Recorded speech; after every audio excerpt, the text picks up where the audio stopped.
What's up, guys? This is Coach Grant with First Down Training, and today we're going to be looking at Jerry Jeudys' run after the catch. Okay, so this video was done by request. If there's any kind of other video you guys would like to see me do, please leave that in the comments, guys. And please feel free to ask me any questions. I'll make sure to get back to you as soon as possible. Let's get started. So I think the main thing we got to focus on here for receivers is when after they catch this ball is how they can change direction on a dime and how they could make people miss with their cuts, right? But overall, we want to be able to go forward. We don't want to waste too much time.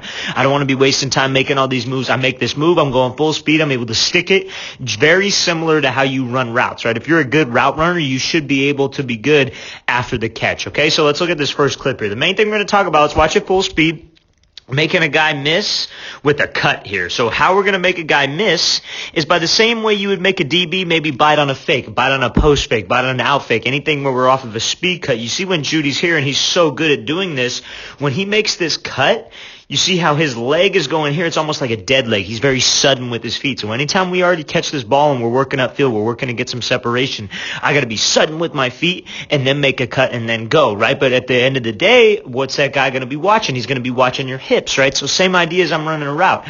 I got to turn my whole body. You see how much he's turning his upper half. That's what's going to get this DB to bite on a fake. That's what's going to get him to go, or not a DB, but any defender for that matter. Especially when we're a quicker guy, it's very easy to do stuff like this with a linebacker in open space, right? Maybe a strong safety, somebody that's a little bit easier than a quicker corner to shake off you, right? So your upper half has got to be violent, and then your feet have to be sudden, just like running a route. Now, I want you to see where the weight is, and we're going to talk about this later in this video because we got two more clips to get to. You see where the weight, how it's on the inside part of his foot, because when he makes this cut, you're going to see how he's pushing off this way. You see right here, here's a good angle. He's pushing off the inside portion of this foot because that's what gets him back in the opposite direction, right? Now, here's the deal. If he were to open up this toe and his weight were to be out here, like imagine his knee pointing the other way and the weight's on the outside of his foot, he wouldn't be able to push back in this direction. He'd have to stop and get himself together, take a couple extra steps rather than just drive straight to the inside of the field here. Let's watch this thing full speed one more time. Coming off here, just make this cut sudden, turn your upper half, and that's how we make a guy miss on a cut, okay? So now we're going to be taking a look at how to stop on a dime, how to change direction, and then same thing, we're going to talk about a cut here and just really how we got to be able to get forward, okay? So now the first thing here is immediately when he catches this ball, I want you to see, I know it comes up quick, he catches this thing, where's he going? He's going upfield. He's not stopping his feet and trying to go lateral. He's going upfield, and he's making these cuts as he's going upfield, right? You hear it all the time, okay, just get upfield, just get upfield. You want to get north, south, whatever it is, right?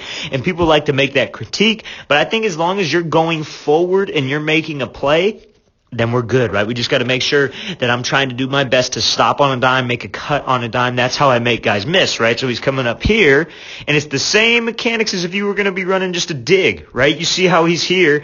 He's got the same speed. He's got the same pad level going through. He's not chopping his feet right in stride. He just drops these hips, and you see he's bringing his chin to his knee. He's violent with his hips, and he gets out of this thing in 2 steps, right? He just goes 1, 2, is able to change direction and then get 5 more extra yards than what he would have. Now he's going to decide to make this cut back here, right? So now, same idea. If you were running a dig, this is the same mechanics you would want, right? You'd want to drop, you maybe wouldn't want to get this low, but you'd want to drop your hips and be out of this break in least amount of steps possible while going full speed. It's the same idea. I got to drop my hips, I get my chest down, then I'm out of this break, okay? So now, when he's making this cut here, you see, when he stops on a dime, it's very sudden.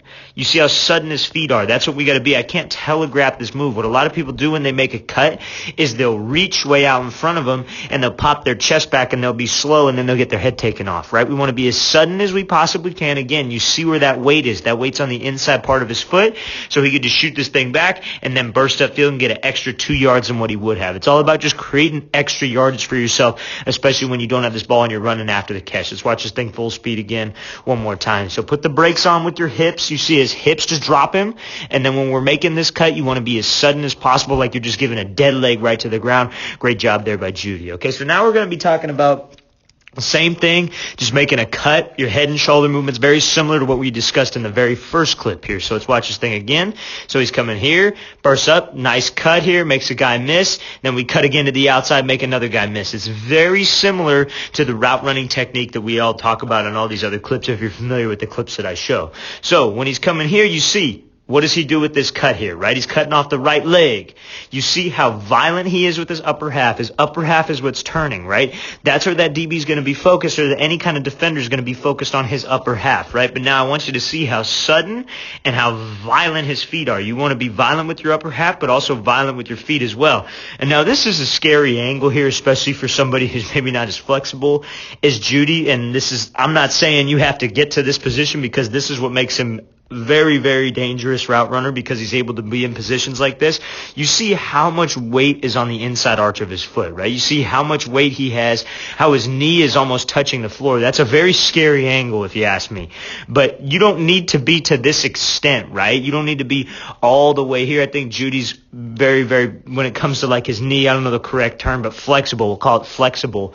But being on your inside arch is what creates energy, right? Jeudy's just a freak athlete where that knee almost comes down and touches the grass, right? And I'm not saying that you have to be at that point, right? It's a little unrealistic for all of us, unrealistic for anybody. But being on that inside arch is what I'm trying to get out of this. Not to the point where my knee's touching the ground, but on the inside arch, that's where I want my weight to be, because that's how I explode, okay? If that's going to cause you to be able to push, and you see how much Jeudy's pushing out of here, right? He puts his foot in the ground and pushes. And you see how that keeps him in an explosive position. We don't want to make this cut here, and then I don't want to pop my chest up and just stand up tall and be real tall with this thing and slow down. I want to stay in an explosive position when I make a cut. Now I'm bursting up field, and you see here, same idea when he's making this cut to the left. Kind of gives a little bit of a high step, changes speeds, and look at his upper half. Upper half turns, his foot stays forward, weights on the inside arch of that foot here. Hey, but you see how this is a little bit less of an explosive cut, right? Because you see how he's kind of falling on his toes, right? When you're falling on your toes and the weight's on your toes and you're falling forward, you're going to have to drag this back foot, right? That's why we want to be on that inside arch of my foot. I want to be able to make this cut on the inside arch. I turn my upper half. That's what's going to get this defender to shoot by, and then I burst right out rather than having to take these extra steps. But still, all in all, you see how sudden his feet are. And when we could be sudden with my feet, when I could sell this thing with my upper half, that's going to be able to get you some space. Let's watch it full speed again one more time. So great 2 cuts right there, using your upper half to get you space, being as sudden as we can with my feet. It's a great job here by Jerry Jeudys. Sudden, explode upfield. All right, guys, I really want to thank you for watching. I really appreciate it, guys. Again, please leave any questions you guys have in the comments. I'll make sure to get back to you as soon as possible. And guys, if you're a receiver and you want me to take a look at your route running film, you want me to take a look at your game film from the past year, check out that link in the description that says submit your film for a breakdown. I'll see you guys next time.